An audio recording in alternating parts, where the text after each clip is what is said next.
Hello friends, today in this video I'll show you how to update your computer in all the ways. So without any delay, let's get started. So for that, let's go to the setting first. So this is the method one. So in setting, go to the update and you can click on check for update. Make sure it's green tick. Once it's green tick, then you are up to date. You can also check optional updates as well.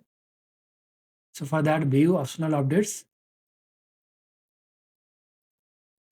Then you can tick everything and click on download and install. Once it's done, you can go to the second step. So in my case, my one is SP laptop. So I'll go to the SP support assistant.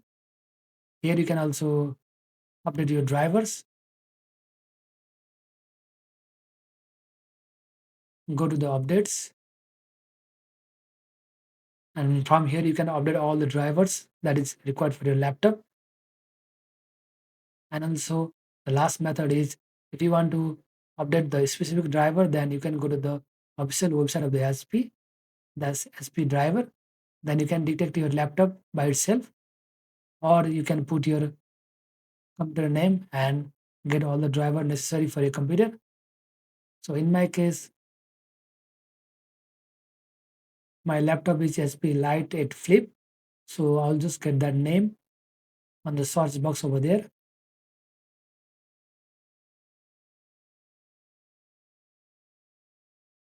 So once I select my laptop, I will get all the necessary drivers required for my laptop. But before that, you have to select your Windows 11 in my case. And to find the version, you can go to the WinVer command and find your Windows version. In my case, is 25S2.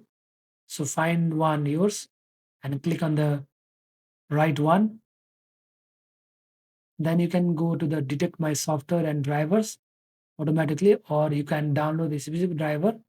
For example, buy system firmware over here, or you can go to any other driver that is required for your laptop. So in this way, you can update your computer in all ways by three methods. I hope you like the video. If you like the video, please don't forget to like, comment, and subscribe my channel. I'll see you in another video. Thank you.